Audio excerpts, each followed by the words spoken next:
Hi hello welcome to our channel. నేను మీ సిరి. ఈరోజు కథలోకి వెళ్ళే ముందు మన వీడియోని లైక్ చేసి అలాగే హైప్ చేయడం మర్చిపోకండి. ఏకాంత మంత్రం పార్ట్ 8. చిన్నగా నవ్వుకుంటూ అక్కడి నుంచి అర్జున్ కోసం బయటకొచ్చింది సాహితి. అర్జున్ 10 నిమిషాలు వెయిట్ చేస్తావా అని అడిగింది సాహితి.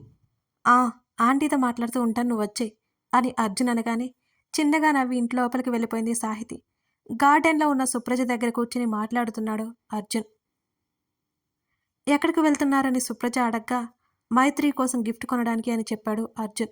కాసేపటికి సాహితి కిందకొచ్చింది.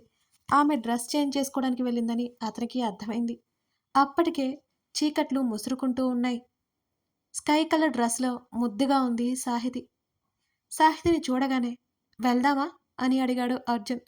అలాగే అన్నట్టు తల ఊపి సుప్రజకు చెప్పి అర్జున్తో పాటు బయటకొచ్చింది సాహితి. ఇద్దరు బైక్ మీద స్టార్ట్ అయ్యారు. ఇలా అయితే కష్టం సాహి అని అర్జున్ అన్నాడు. అర్జున్ దేని గురించి మాట్లాడుతున్నాడో సాహితికి అర్థం అవ్వక, నువ్వు దేని గురించి మాట్లాడుతున్నావు అర్జున్ అని అయోమయంగానే అడిగింది సాహితి. నీకు కారు పడదు కదా, అదే విషయం గురించి చెబుతున్నా సాహి. అప్పుడప్పుడు కారు జర్నీ చేస్తూ ఉంటే అదే అలవాటైపోతుంది అని అర్జున్ సలహా ఇచ్చాడు. అది మాత్రం చెప్పకు, నా వల్ల కాదులే కానీ అని నీరసంగా బదులిచ్చింది సాహితి. సరే అన్నాడు ఆమె ఎక్స్ప్రెషన్స్కి మాటలకి నవ్వుతూ. ఇంతకీ ఎక్కడికి తీసుకెళ్ళమంటావు అని అడిగాడు అర్జున్. మైత్రికి ఏమి ఇష్టం నువ్వు చెప్పు అని అర్జున్ భుజం మీద చేయేసింది సాహితి. ఎప్పుడూ ఇద్దరు అతుక్కుని తిరుగుతూ ఉంటారు కదా, నీకు తెలియదా అని ఓరగా తల తిప్పి సాహితీ వైపు చూశాడు అర్జున్. చాలే అర్జున్, ఇప్పుడు నీకేమైంది అని మూతి తిప్పింది. నాకేం కాలేదు, ఇంతకీ చెప్పు ఏం తీసుకుంటావు అని అర్జున్ అడిగాడు. నువ్వేం తీసుకుంటున్నావు మీ అక్క కోసం? ఇంకా ఏమీ అనుకోలేదు అని చెప్పాడు అర్జున్. అదేంటి, 2 డేస్లోనే మైతు బర్త్డే ఉంది కదా, నేను ఏదో ఒకటి తీసుకుంటానులే, నువ్వు తీసుకో ముందు, నువ్వు చెప్పు ఏం తీసుకుంటావో. అదే అర్థం కావట్లేదు అర్జున్ అని అతని భుజం మీద ఉన్న చేతివేళ్లను ఆడిస్తోంది ఆలోచిస్తూ. ఆమె వైపు ఒకసారి చూసి చిన్నగా నవ్వి, ఇది నువ్వే ఆలోచించుకో మరి అని చెప్పాడు అర్జున్. గిఫ్ట్ షాప్కి తీసుకెళ్ళు అని చెప్పింది సాహితి.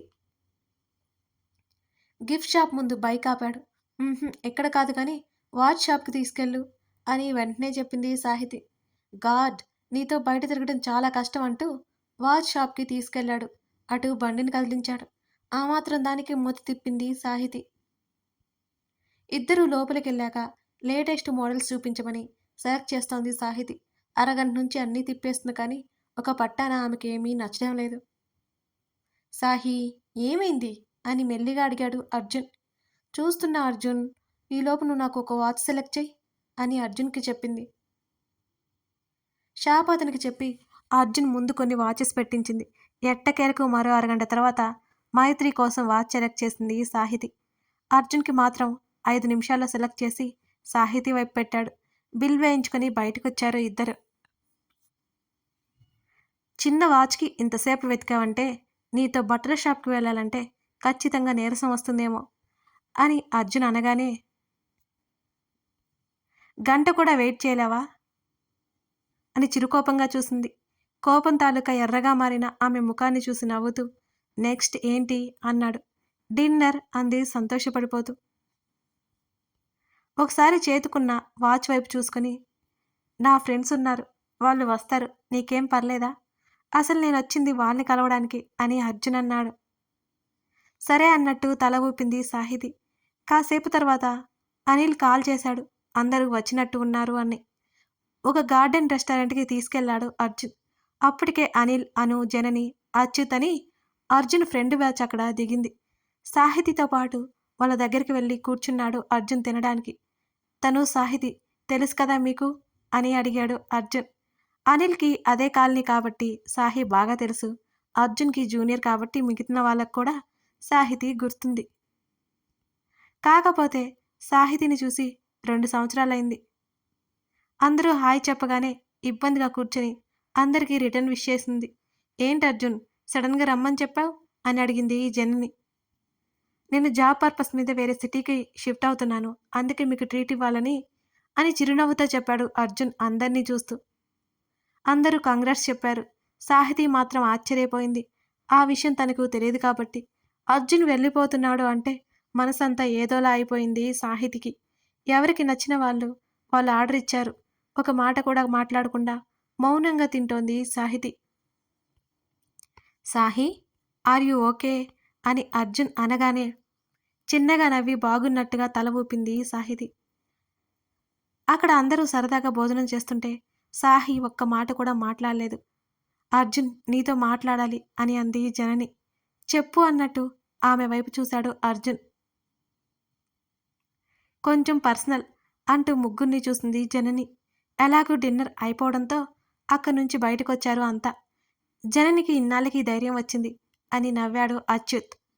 ఇప్పుడు అర్జున్ వెళ్ళిపోతున్నాడు కదా, అందుకే ధైర్యం చేసి ఉంటుంది అని అంది అను. అయితే జనని అర్జున్ అని అక్కడితో మాట ఆపేసి నవ్వాడు అచ్యుత్. అప్పటి వరకు వాళ్ళ మాట్లాడుకునేది అర్థం అవని సాహితీకి అచ్యుత్ చివరి మాటలకు విషయం అర్థమవగానే కంట్ల నుంచి ఉబుకుతున్న కన్నీళ్లను ఆమె కష్టంగా ఆపేసింది. అరేయ్, వాడు కూడా ఒప్పుకోవాలి కదా అని అన్నాడు అనిల్. జననికి ఏం తక్కువైందని, ఎప్పటినుంచో ఫ్రెండ్స్ కదా, ఇంకేంటి ప్రాబ్లం అని అచ్యుత్ అన్నాడు. అన్నిటికంటే ముందు అర్జున్కి నచ్చారు కదరా అని అంది అను. పక్కకు తిరిగి కళ్ళు తుడుచుకుంది సాహితి వాళ్ళ మాటలు వింటూనే. కాసేపటికి జనని అర్జున్ వచ్చారు. జనని ముఖంలో బాధ కనిపించలేదు ఏ ఒక్కరికి. అనిల్ షాక్ అయ్యాడు. జనని సైడ్ నుంచి హగ్ చేసుకుని బాయ్ టేక్ కేర్ అని అర్జున్ అనగానే చిన్నగా నవ్వి అచ్యుత్ వాళ్ళతో పాటు జనని వెళ్ళిపోయింది అక్కడి నుంచి. నువ్వు వస్తున్నావా అని అడిగాడు అర్జున్. నాకు వేరే పనులున్నాయిరా, మీరు వెళ్ళండి, నేను తర్వాత వచ్చేస్తానులే అని అనిల్ చెప్పాడు. అనిల్ కూడా అక్కడి నుంచి వెళ్ళిపోయాడు. సడన్గా రెస్టారెంట్ ముందున్న లైట్స్ అన్నీ ఆగిపోయాయి. భయంగా అర్జున్ చేతిని చుట్టుకొని అతని దగ్గరగా వచ్చి నిలబడింది Sahiti. Sahi, power పోయినట్టుంది, generator on చేస్తున్నారులే అంటూ దూరంగా చూపించాడు అర్జున్. బాగా చీకటిగా ఉంది అర్జున్. ఆ చీకటిలోనే కన్నీళ్లు పెడుతూ అతన్ని హత్తుకుంది సాహితి. సాహి కన్నీళ్లు అర్జున్ని తాకగా సాహి, నేనున్నాను కదా, ఈ మాత్రం దానికి భయం ఎందుకు అంటూ ఆమె చుట్టూ మరొక చేత వేసి ఆమె తల మీద నిమిరాడు అర్జున్.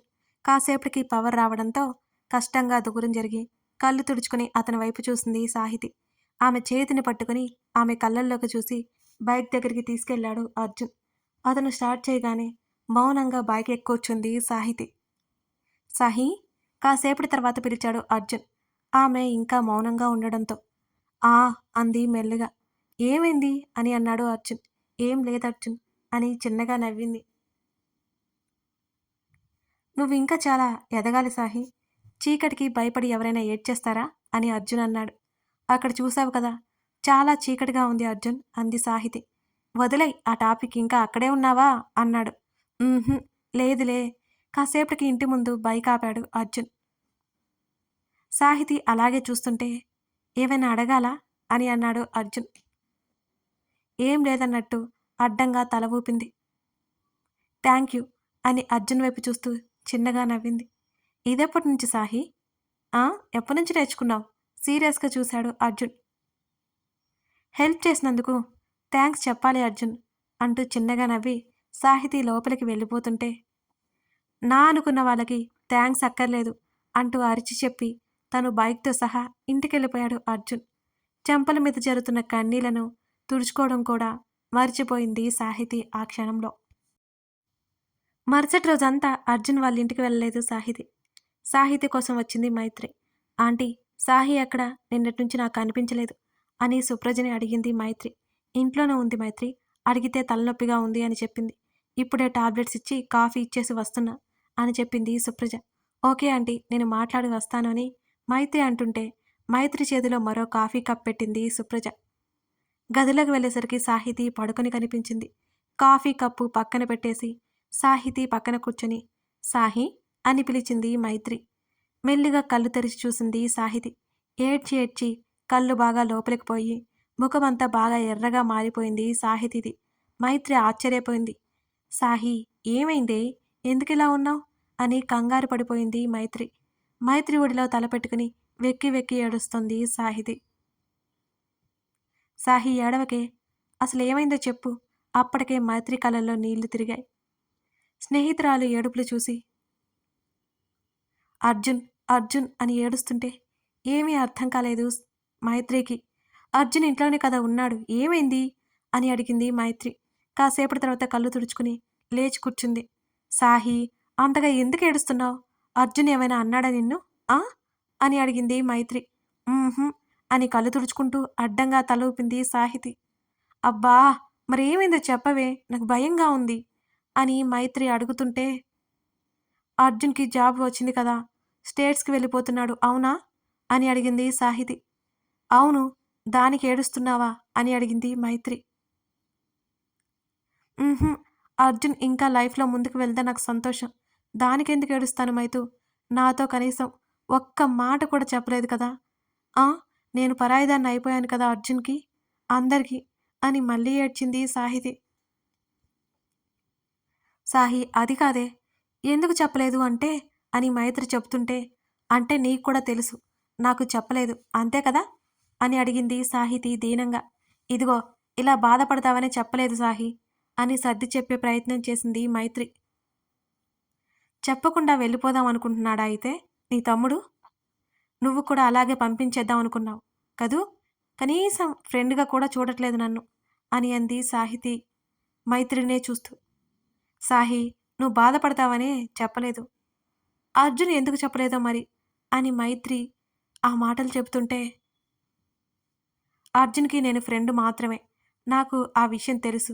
కానీ ఇప్పుడు ఆ ఫ్రెండ్ స్థానంలో కూడా నేను లేను. కనీసం ఆ విషయం కూడా చెప్పలేదు కదా నాకు. అంతేకాదు అర్జున్ మనసులో జనని ఉంది అని చేతుల్లో ముఖం దాచుకుంది సాహితి. జనని ఏంటే? ఏం మాట్లాడుతున్నావు నువ్వు? అర్జున్‌కి జనని తెలుసు కదా! తను ప్రపోజ్ చేసింది మొన్న అని వెక్కిలి పెడుతూ చెప్పింది సాహితి. ఏం మాట్లాడుతున్నావు నువ్వు? నిజమా? మైత్రి ఆశ్చర్యంగా అడిగింది. అవును మైతూ. అర్జున్ మనసులో జనని ఉంది. నువ్వు మరి మొన్నొక రోజు డిన్నర్‌కి వెళ్ళాం కదా! అంటూ జరిగింది మొత్తం చెప్పింది సాహితి. అర్జున్ కూడా ఓకే చెప్పడని నీకెవరు చెప్పారే? అని సీరియస్‌గా అడిగింది మైత్రి. తిరిగి వచ్చేటప్పటికి జనని ఫేస్‌లో హ్యాపీనెస్ మాత్రమే ఉంది. బాధ లేదు. ఆ మాత్రం తెలీదా నాకు? అంతేకాకుండా జనని హగ్ చేసుకున్నాడు కూడా అర్జున్ అని ముక్కు చీదుకుంటూ మళ్ళీ ఏడవడం మొదలుపెట్టింది సాహితి. మైత్రికి నీరసం వచ్చింది. ఇంత అమాయకపు మహారాణివేంటే నువ్వు? అసలు అర్జున్ ఏం చెప్పడో తెలుసుకోకుండా నువ్వు ఏదేదో ఊహించుకుని 2 రోజుల నుంచి ఇంట్లో కూర్చొని మరీ ఏడుస్తున్నావా? అర్జున్‌ని డైరెక్ట్‌గా అడిగేస్తే విషయం క్లియర్ అయిపోయేది కదా! హా! అని అడిగింది మైత్రి కోపంగా. అర్జున్ మనసులో వేరే వాళ్ళు ఉన్న తర్వాత నేనిక ఏం మొహం పెట్టుకొని అడగాలి మీ తమ్ముడిని? మీ తమ్ముడు లేకుండా నేను ఎలా ఉండాలి అసలు? మైతూ అని మళ్ళీ అరవసాగింది. సాహి, ప్లీజే ఆపవే. ఏంటే ఈ ఏడుపు? సరే నేను అర్జున్ మనసులో ఏముందో ప్రూవ్ చేస్తా పద మా ఇంటికి అని అంది మైత్రి. నేను రాను. ఆ అర్జున్‌ని చూస్తే కుదురుగా ఉండలేను నేను అని చెప్పింది. ఛీ! నువ్వు మారవే. ఇంకా ఇలా ఏడుస్తూ కూర్చో. ఆ జనని తన్నుకుపోతుంది వాడిని అని కోపంగా అరిచింది మైత్రి. నా ఫ్రెండ్‌వే కాదు నువ్వు పో. నా వైపు సపోర్ట్ చేయకుండా నిజంగానే ఆ జనని అర్జున్‌కి వైఫ్ కావాలని కోరుకుంటున్నావు కదూ నువ్వు? అన్నది సాహితి. బాబోయ్! నువ్వేంటే? ఎటు తిరిగి అటు తిరిగి నా మీదకే తెస్తున్నావుగా అని మైత్రి అంది. ఏం మాట్లాడకుండా అలిగింది సాహితి. సాహి, నీకు చెప్పకపోవడం తప్పేనే బాబు. నువ్వు బాధపడతావని మాత్రమే చెప్పలేదు అని సాహితీ చేతిని పట్టుకుంది మైత్రి. మరి అర్జున్‌కి నేనసలు ఫ్రెండే కాదు. నాకసలు చెప్పలేదుగా. మళ్ళీ మళ్ళీ కళ్ళు తుడుచుకుంది సాహితి. సాహి, ముందు ఈ ఏడుపు ఆపవే బాబు. మా అర్జున్ ఫ్యూచర్ నాకిప్పుడే కనపడుతోంది. పాపం అర్జున్ అని తమ్ముడి మీద జాలి చూపించింది మైత్రి. మళ్ళీ ముక్కు చీదింది. ఆ టైంలో చిన్నపిల్లలా కనిపించింది సాహితీ మైత్రికి. ఇప్పుడే మా అర్జున్ మనసులో ఏముందో ప్రూవ్ చేస్తాను పదా అని అంది మైత్రి గట్టిగా. ఏమీ అక్కర్లేదు. నా గురించి చెప్తే ఒప్పుకోవడం పెద్ద గొప్పేమీ కాదులే. అలా చెప్పవు, నేను చెప్తానంటే ఒప్పుకోవు. ఎలాగే? ఎలా నీతో వేగేది? అని తల పట్టుకుంది మైత్రి. అదిగో అదిగో ఇప్పుడు కూడా నన్నే అంటున్నావు నువ్వు అని చిరుకోపంగా చూసింది సాహితి. అమ్మా మహాతల్లి, నీ గురించి ఏమీ చెప్పను కానీ అర్జున్ మనసులో ఏముందో తెలుసుకుంటాను. వెళ్దామా? అని అడిగింది మైత్రి. అలాగే అన్నట్టు తల ఊపింది సాహితి. ముందు ఆ మొహం కడుక్కుని రాపో. ఎలా ఉన్నావో చూడు. మైత్రి విసుక్కుంది. సరే అని 2 నిమిషాల్లో ఫ్రెష్ అయి వచ్చింది సాహితి. ఇద్దరూ అక్కడి నుంచి మైత్రి వాళ్ళ ఇంటికి బయలుదేరారు. కథ కొనసాగుతోంది. మరి అర్జున్ మనసులో ఏముందో సాహితీ కనిపెడుతుందా? మైత్రి ఆ విషయాన్ని ప్రూవ్ చేయగలుగుతుందా? అసలు ఆ రోజు ఏం జరిగింది? తెలుసుకోవాలి అంటే తర్వాత భాగం చూడాల్సిందే. కథ నచ్చితే లైక్ చేసి కామెంట్ చేయడం మర్చిపోకండి. మీ లైక్స్ మన స్టోరీకి చాలా చాలా అవసరం అండి. Thank you for watching this video. మరో ఎపిసోడ్‌తో మనం మళ్ళీ కలుద్దాం.